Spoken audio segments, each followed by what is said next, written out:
Ready to go. A cold, rainy day here at the Big A. We are thankful we are inside, and wherever you are, we hope you're warm and you're dry. Quick thanks to all the horses, all the people that put on the show on this Wednesday afternoon at Aqueduct. We got the 9 races in. We started the week at 12:20. It's Andy Serling, Jason Blewitt alongside on this Wednesday edition of Aqueduct Insider. We're certainly warm and toasty in our second floor clubhouse studios, and that's a good thing as we start a huge week here at Aqueduct. Yeah, it's a big week, and I feel like we already started on a good note. The early forecast had us getting 3 to 5 inches of snow. We got no snow. As you said, we got the races in. It was a fun day of racing, but there's a lot of excellent racing to look forward to this week. And there was a lot of money in the pick six, that's for sure. $91,000 double carryover. It was a fairly, for the most part, formful sequence. We'll check out some highlights here in a few moments on the show. The pick six paid $9,357. John Velasquez won a couple races late in the afternoon. Did you see, before we dive into the real meat and potatoes, any sort of bias on today's card? You know, it's interesting, Jay. I think people tried to stay away from the rail, but it might have been, as you watch some of these races at the end, a day where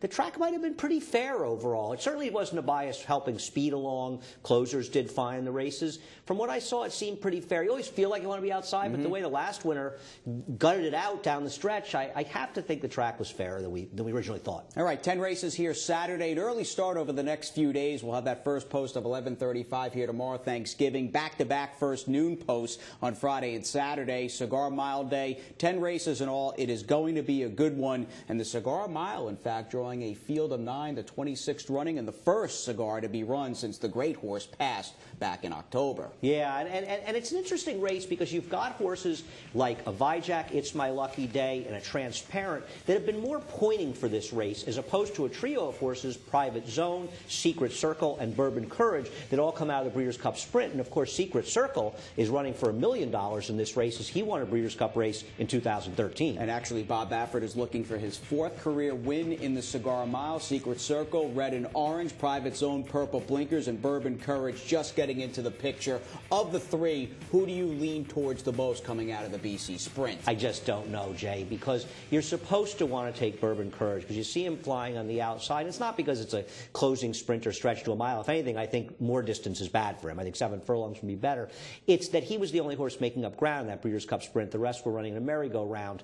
I don't know. I'm not enamored by any of them, to tell you the truth. Secret Circle, though, has done well going long. He just runs so infrequently, Jay. How can you trust him at a short price? You just can't. I'm going in another direction. We're glad he's here. We're glad he's running for a cool mill, and Bob Baffert knows what it takes to win the Cigar Mile. Just thinking, you've also got, there's too many horses eligible to take a real step forward, and it's that old axiom. It might be a little played out and cliched. It's tough for these Breeders' Cup starters to come back and get it done 3 to 4 to 5 weeks after running in the championship event. I agree, and it's not that this race is an afterthought for them. And I imagine Secret Circle especially, they were thinking, we'll go to the Cigar Mile. But you've got horses with talent that are really pointing the race, and the interesting wild card is probably Transparent, Jason. Well, for Kieran McLaughlin, who won this race back in '07 with Daher, and this horse seems like a late bloomer, and as we shift the page and shift gears, we get on to the Remsen with Kieran McLaughlin and Frosted, who's set for a big Saturday afternoon.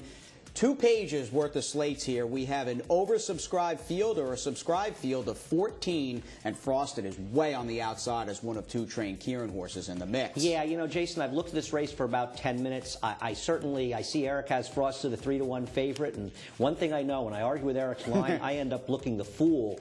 That's a tough post for him to get past in there. He does have the win over at Aqueduct, but don't forget, and you know this, he did it at a 1-turn mile with a comfortable outside trip. It's nice to get that comfortable outside post, Jay, going a mile around 1 turn. It's not the same thing 2 turns, a mile and an eighth, and not the only Kieran horse in here as well. I think his other horse is extremely dangerous. Oh, Classy Class looks like a real intriguing runner. Broke his maiden first time out. Closing weekend at Belmont at 6.5. A fast fig, an 88 buyer, called by Discreetly Mine, who does look like a good one. What are your early thoughts with him trying to stretch out against a very deep field? You know, I'm interested in looking at some trainer stats and see what Kieran's done when he stretched horses off maiden wins, when he's done it in their second starts, and so much more work to do in what's a very interesting field. The horse of the New York breds, Australenka as well as Market Control, are very dangerous horses. They drew post 12 and 13, did them no favors. There are a number of horses that can be players in this race. Kieran has a pretty decent hand, though, with those 2 runners. Indeed he does. Now the fillies, the Demoiselle, a history-rich race, a big purse, grade 2 status. Todd Pletcher will look to get Angela Renee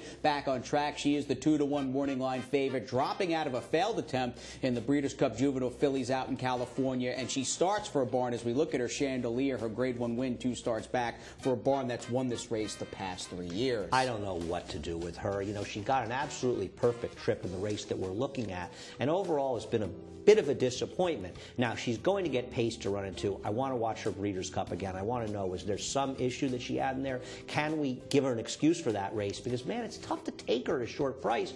She's not the Grade 1 winner in this field. I don't know, was this a Grade 1 or not? I'm not sure if this was a Grade 1, yes. Because you've also got the Rudy Rodriguez horse, Condo Commander, who's trying to stretch out. You know that horse is going to be going. You know Jacaranda is going to be going on the outside. So it figures to have a solid pace in here. This is a very, very interesting race. 8 from top to bottom went into the Demoiselle. It's race 8 on Saturday's card. The Cigar Mile actually goes as the nightcap. Race number 10 will have that $200,000 late pick 4. We look forward to it. But of immediate concern, we got to get to the Wednesday action with that big pick 6. Andy, I, and all of you. So let's get him in the gate. It's the Wednesday feature. John Embrial back from vacation, and he's got the call of this 5-horse field down the backside. Horses and Cape Cod Carroll, the 3 of them in an early battle for the lead. They've got 2.5 lengths on Frivolities, racing in 4th, then a 7-length gap back to Make the Moment, who trails the field in 5th. Cape Cod Carroll clear now by a length over Voodoo Tales.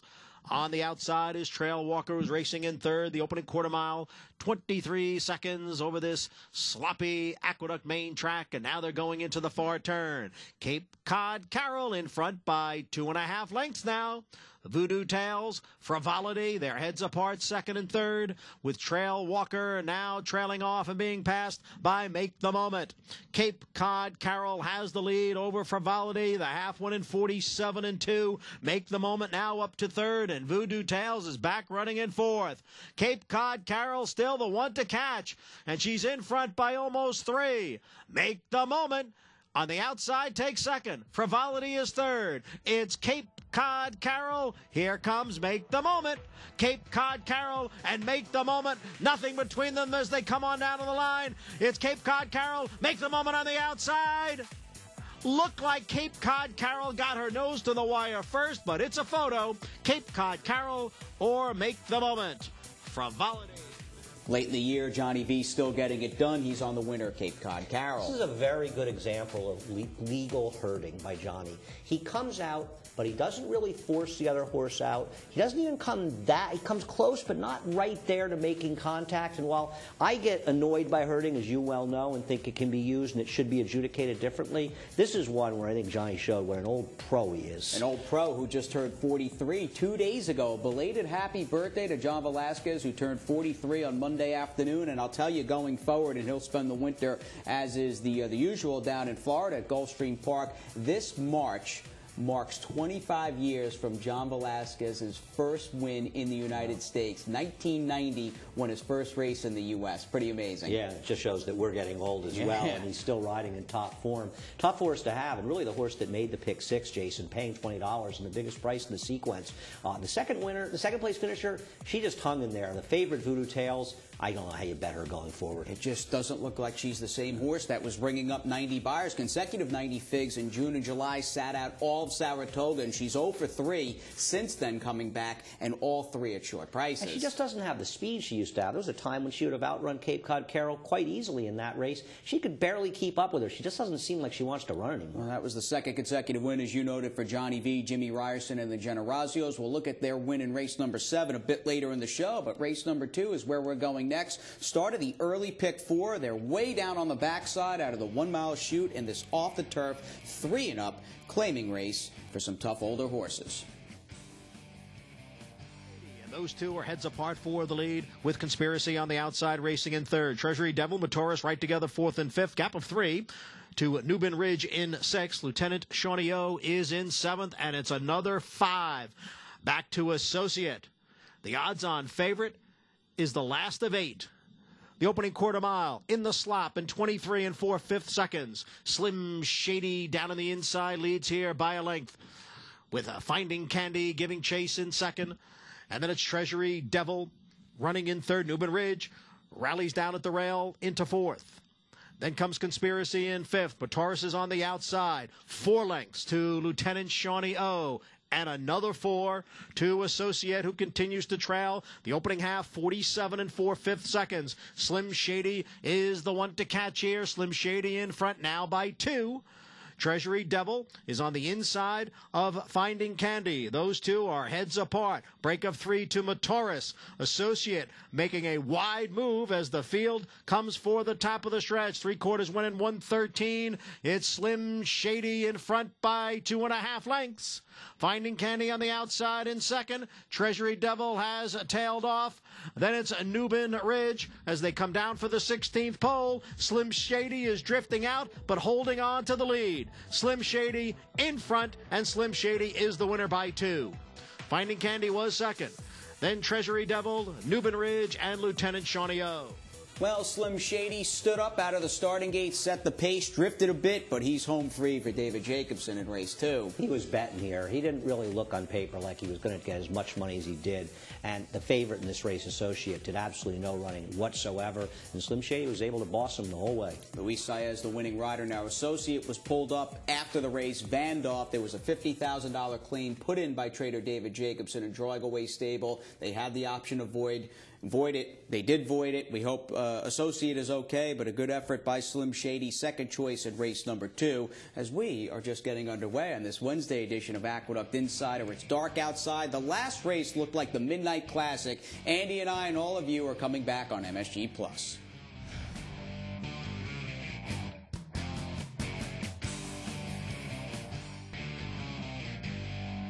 Rainy and cold on this getaway day for many, the day before Thanksgiving. We're glad you're settled in, though, on MSG+, as we get back to it on Aqueduct Insider and the terrific Big A Fall Tradition, a live racing card on Thanksgiving. No, it's pretty fun. We got the Fall Highway tomorrow, the Go for Wand on Friday, and they're appetizers for the very big meal that we'll be having on Saturday. But we have those early posts, Jay. And early posts, in fact, of 11:35 and then noon first post on both Friday and Saturday. And keep that in mind, Talking Horses. I'm sure your Twitter feed will get blown up with questions asking what time Thursday, Friday, and Saturday's Talking Horses in. 10:35 tomorrow and 11:05 on both Friday and Saturday. 11:25 post tomorrow, Jay. We don't want anybody to miss 11:25. Thank you. I'm glad you picked up. It's been a long day. 11:25. We'll get them in the gate for the first race on Thanksgiving Day. But let's get them in the gate for race number 3 on the day before. It is Johnny I with the call in the third. Best of luck. They're off. Mothuk is going out for the early lead. It is the big favorite, Mothuk in front. Unbridled Hero is now moving up and taking second. Then comes Arch in the Park next in third. Southeast Asia on the outside in fourth. Wild Dynaformer along the rail in fifth. Then it's the Gray Gelding, World Approval in sixth. Hold On trails the field in seventh. Mothuk leads here by almost 2 lengths. Ran the opening quarter in 23-1. Unbridled Hero is running in second. On the outside is Southeast Asia with Wild Dynaformer down at the rail. World Approval is next in fifth. At the back of the pack are Hold On and Arch in the Park. They're heading for the far turn, the half in 48 seconds. Mothuk is the leader by a length. Unbridled Hero runs in second. Wild Dynaformer third by a head. Southeast Asia's on the outside in fourth. A break of 2. Back to World Approval. Then Hold On, and farther back and just about being eased there is Arch in the Park. Now they're at the quarter pole, and now Mothuk has opened up a 4-length lead. It is Mothuk. Ran 3/4 in 1:14-3. Wild Dynaformer runs in second, but Mothuk's got a big lead here, and Mothuk is now in front by 7 lengths. Wild Dynaformer in second, and farther back is World Approval in third. No doubt about the winner here. It's the 2-5 favorite, Mothuk, won by 10 lengths. Then Wild Dynaformer, World Approval, Hold On, finished fourth to complete the trifecta. Back-to-back odds-on favorites blew up in the first couple races, but Mathouk became the first winning favorite today. Jogs home an easy winner at 280. He looks like a good one. He does look like a good one for Kieran McLaughlin and Shadwell Stable. It's interesting, though. He's run both his races on wet tracks. Not surprising. All we have is rain around here. We'll see what happens. I imagine he's going down to Florida, though. At some point, I think some of these horses, these 2-year-olds, will stay here. The races like the Jerome, as well as the Gotham, is the Whirlaway? No. It was the Jerome, the Count Fleet, the Jerome, no, the Withers. The Withers, right? The yeah, Withers. the Jerome, Withers, the Gotham, and the Wood Memorial. Some of these horses will be staying here because those are big pots. They have Derby points, and it seems like Kieran McLaughlin, judging from this horse, as well as the Remsen on Saturday, he's got a plethora of Derby hopefuls at this point. Good amount of foundation. A guy who left Jazzo at least for a little time in New York way back when, before that horse won the Belmont Stakes, and we'll see what this $850,000 yearling purchase for Shadwell can do down the road as we head down the road with Johnny I in the booth once again for races 1, 4, 5, 6, 7, and 9. In between horses, and farther back, Kate is at 10 as the field moves for the top of the stretch. It's Cynical Storm, Betty Bing Bing on the outside. The half was run in 48 seconds. Flaring is gaining ground down at the rail. Cynical Storm flaring at the rail. Betty Bing Bing on the outside. They pass the 8th pole. Cynical Storm holding on to the narrow lead. Flaring, Betty Bing Bing, and Kate is at 10 is putting in a late run. The four of them right together as they come down for the wire. Flaring at the rail. Kate is at 10 on the outside. Photo finish. Flaring or Kate is at 10. Noses apart. The half went in 49 and 4/5 seconds. It's Bella Forever and Miss Macarena. Miss Macarena and Bella Forever, the two of them are right together with a 16th to the wire. Miss Macarena pokes ahead in front. Bella Forever continues to battle on. They come for the finish line. Miss Macarena by a neck. Bella Forever runs second and Detail. They come off the turn and into the stretch. And it's North 8th Street in front here by 4. Jules and Rome second, Majestic Jessica, and Detail. And it's the first-time starter, North 8th Street, who took the lead shortly after the start and is going to go wire to wire here in the slop to break her maiden, going a mile. It's North 8th Street the winner. Jules and Rome held second, then Majestic Jessica and Detail. Field is in the stretch now. Shauna Alexandra comes away with the lead. Here's Colonel Juanita driving up on the outside. Shauna Alexandra and Colonel Juanita, and they're right together. Colonel Juanita pokes ahead in front. Shauna Alexandra is second. And now Colonel Juanita draws clear at the end to win by a length and a half. Shauna Alexandra was second. Wisdom of Oz finished third, and Painted Pony was fourth. Widest of all, they come off the turn and enter the stretch. Here's Penny Mine. Penny Mine up on the outside to take over the lead. Lucky Nancy E runs in second. Then it's Devious Maddie and All Mine Tonight, followed by Funky Monkey Fever and Rumble Doll. Penny Mine, Lucky Nancy E comes back again on the inside. Lucky Nancy E gets the victory. Half length over Penny Mine. Tappin' Mojo brushing there a bit with Inca Saint. It's Tappin' Mojo and Inca Saint, and the two of them are right together as they come down for the 8th pole. On the inside, Inca Saint. On the outside, it's Tappin' Mojo. The rest are far back. Now a 16th to the wire. Inca Saint, Tappin' Mojo. They come on down to the finish line, and it's going to be a photo in the finale. That's too tight to call. Inca Saint, Tappin' Mojo.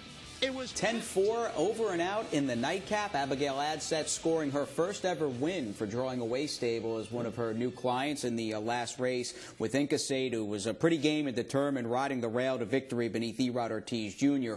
Earlier in the day, we saw some tight battles and some close finishes. Race number 6 turned out to be a pretty good race in which Colonel Juanita sat the pocket, angled out beneath Cornelia Velasquez. Yeah, I thought that was a funny one, Jay. We were talking about it before the race because on paper, these were the ones going in that we like these horses, but not thinking we were smart, thinking these are probably the two favorites and the horses you have to beat. And it turned out they were 5-1 and 4-1. And, you know, when I tend to lose these, I say, oh, they were dead on the board. Right. When you win them, maybe you're supposed to reevaluate the whole concept of dead on the board. And Abby Adson, of course, who had the big win in the last race day, she had the favorite, who we both felt was a little overbet because the horse had been successful on a wet track, but she had beaten weaker horses and did no running whatsoever. And did seem, and this is all 2020 hindsight, even though we talked about it pre-race, Al Stahl had that filly, Tismay West, long layoffs, put her in for $25,000. David Jacobson picked her up and then lost her for $16 after claiming her for a quarter. I think just some things going forward as the winter approaches to be cognizant of. Well, I think the point you're making is a very valid one. Trainer changes are very important. It's something we talk about a lot.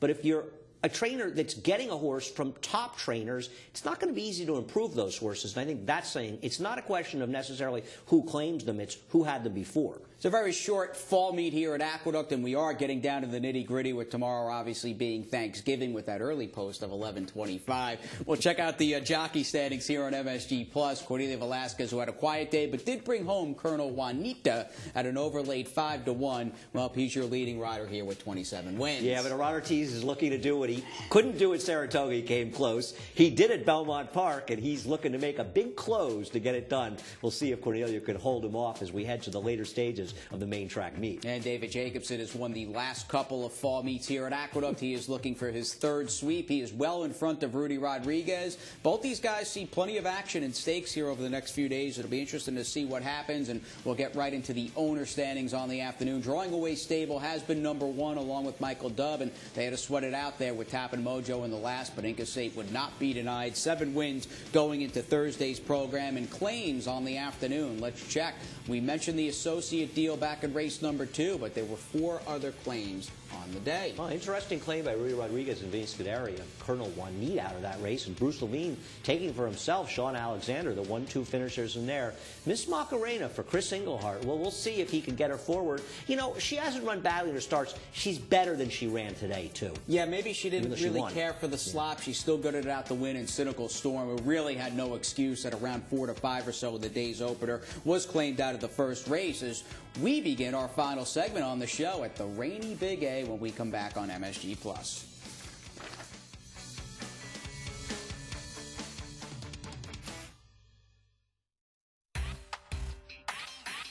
Is Rockaway Boulevard here at the Big A. As we can see the main track, of course, they've got that sealed down. It was sloppy and sealed all day today, and Glenn Kozak and his crew have done their job tight, packed down tight as we enter Thursday's action and look ahead to Saturday, Cigar Mile Day, and a lot going on. You want to get involved in this live money contest. $300 to go in. $100 goes towards the prize money pool, but $200 is live money. Any money you make, you will keep it. An excellent contest. It's a question of handicapping and betting acumen. These are the way the contest is going to go in the future. And the top player gets to go out to the DRF NTRA National Handicapping Championship out in Vegas in January. So some good stuff with that. We are off the turf. No real surprise, I don't think, given the weather. We are off the turf on Thanksgiving. We get to race #5, the preview. Mosler and St. Viger off a race on October 8th. Yeah, I don't like Mosler. I mean, there isn't a ton of pace, but there's enough pace in here and better horses. He's been in 2 sort of paceless situations. He allowed the winner to run off here, who did come back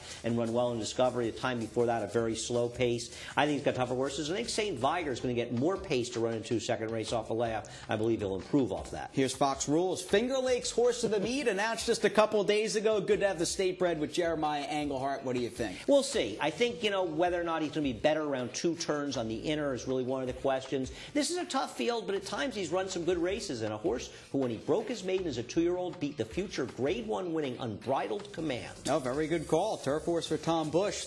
Slana Balia lost a tough one here on Halloween, a day you did not want to be inside. And while he's around the 2 path, the majority of the race he was down on the inside. And I thought he passed his test going long very, very well the first time out. And while he drifts just a little bit, mostly was down on the inside. I think that's what cost him the race. He draws outside in this race, and to me, he's been very, very improved in his last couple of starts. And he's going to be a fair price in here, and Slana Balia is my pick in that 5th race. I'll tell you, we have the 101st Fall Highway. It doesn't take a back seat to some of these other races, though, on the Thursday card. I mean, we talked about race #5. That's a good one. And race #7, a bit later in the day for the 3-and-up maidens, is an excellent race at 6.5 furlongs. Flag on the play, Flat Jack. here on November 1st. Yeah, now in this race, Flag on the Play did not run that well. He was chasing a very highly heralded John Sheriff's horse who's actually coming back and running here on Saturday, and he'll be a real favorite. He tired in there. When he runs his good races, he's much the horse to beat, and I think a drier track will help him, but I think he'll handle the wet.